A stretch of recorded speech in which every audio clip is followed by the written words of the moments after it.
to be a clinical psychologist means you're licensed by the state of New York. Now I'll tell you about the journey of getting that license. When you enter a PhD degree, it's a degree that usually takes anywhere between 5 to 7 years. 75 credits are taken by the candidate in terms of classwork. And something very important is that from the first year you're entering the program, you are having contact with patients in some way. So by the time you finish your degree, you already have 7 years or 8 years, including your internship, of experience. So while you're getting your degree, you're taking courses, you're doing externships in many different areas, and also assessment. That's one of the things that psychologists are taught to do. And then by the time that you finish your degree, then you are able to sit for your licensing exam. And then if you pass your licensing exam, which is quite a feat in terms of it's a very difficult exam, then you become licensed. You mentioned you are board certified in couple and family therapy. And how does a psychologist become board certified? Well, in order to become board certified, you need to be in practice at least 5 years. Then you might make an application for the board certification. And the application is quite an intensive experience also. What you need to do is you need to present both in writing and on video what is your theory of therapy. And you have to back it up with research to justify what it is you do and how you do it. Then the second piece is not only to present cases utilizing your theories of therapy and showing how you use it. Then once that application is approved by the board, and they will then allow you to sit down and have an oral examination with several members of the board. And after about a 3-hour examination where they explore all the theories and your rationale for doing therapy, and also they do test you in ethics. If they feel that you've passed, then you become board certified and you are known as an expert in the field.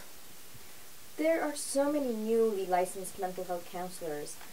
How does a psychologist differ from these 2-year degree people? Well, just by what you just said, they're 2-year degree people. Our degree takes a minimum between 5 and 7 years. And in our training, we are taught not only to be clinicians, we are taught to be scientists and researchers. So it's just right there in the time. So we are considered the experts in psychotherapy. You hear about anxiety and depression being a reason why someone would call for a consultation with a psychologist. Can you discuss this? Sure.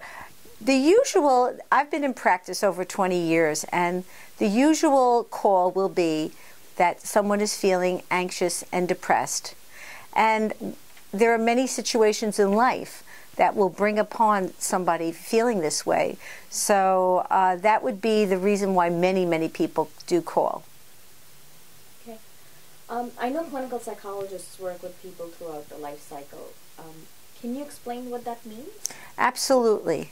Well, as a family psychologist, that is one of my expertise, but psychologists in general, clinical psychologists in general, are trained to work with people in the life cycle. So, for example, we'll start with children and teens. You'll get a call usually from a parent because the child is having trouble either with behavior or academic work. So the role of the psychologist there is many times to do assessments and then also to do therapy. When young adults have to make that transition to adult function, and by adult functioning I mean going into the work world, having relationships that are meaningful in the way of maybe a future. Many times they will consult with a psychologist because of the stress and the tension and the anxiety that they might feel. Another time is when people enter adulthood. And it's usually, there's an age, it's like around 33, 34 years old, when people start to have families. So maybe they need help with parenting. They need help with their relationships, either marital or couple relationships. Then another stage is midlife. Now, midlife is a time where people can have college students or children who are older. They can have even younger children at home. They can have elderly parents who need their assistance. So, and they have their own issues of just dealing with all the stresses of family, money, and the many roles. So that might be a time when people do call a psychologist. And then the other time in the life cycle is in the elder years, dealing with the ills of what goes on in the elder years, physical health and how that affects your thinking and your feelings. So psychologists can help people throughout the life cycle. Clinical psychologists work in many different settings. Can you tell me about this? Right. I'll just tell you about myself. I work primarily in private practice, and also I've taught throughout the years at a university. So that's one way, but many work in hospitals, agencies, they work in the courts. So there are many, many settings, and also they work in businesses. They work in organizations where they consult to businesses. Clinical psychologists also work with different presenting problems. Right. Well, as I mentioned, anxiety, depression, eating disorders, all kinds of addictions, alcoholism, drugs. Today there's even an addiction to the internet. We also work with more extreme mental disorders and behavior problems. We also do divorce mediation. So there are many, many ways. And we also consult to businesses. We do team building. We help people communicate. We bring the employer and the employees together. Okay. Now, many consumers question whether to pick a psychologist or a coach. Can you tell me the difference between the two? Well, I can tell you a coach is not a licensed person by the state of New York. A coach is someone who can have some training, and they maybe could even have some certification in whatever they're doing. Mm-hmm. But a psychologist is an expert coach in many, many areas, whether it be an educational coach, a psychological coach, a life coach. In many, many areas, psychologists are very well trained to be the expert coach. Now, when you mention psychologists are the experts, what does that mean?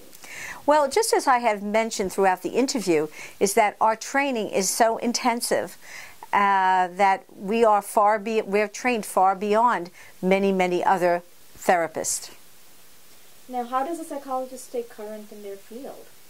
Well, how we stay current is my experiences. I can speak for myself. I know I'm very passionate about this profession. And most of my colleagues are very passionate. So with that passion and wanting to help others, and also to explore yourself, people do readings, they go to professional conferences, they do continuing education, they write, and they involve themselves within the profession. So that's how we stay abreast of what's going on. And what that does is we empower ourselves that way, and we can share that empowerment with our clients. How can we help possible patients who might want to contact a psychologist? You could go on the internet, is a very effective way today, and look up a psychologist. You can go to the New York State website and look for a psychologist in your area, and you can usually just put their zip code. Also, you can do a Google search and put in a zip code. But what I would like to add here is, how can a psychologist help? A psychologist can help a client make a better life. And how they do that is by understanding what makes them anxious, what makes them depressed, what makes them who they are, what they are, and to help someone change their perceptions and their behaviors so they can have just a better life. Thank you.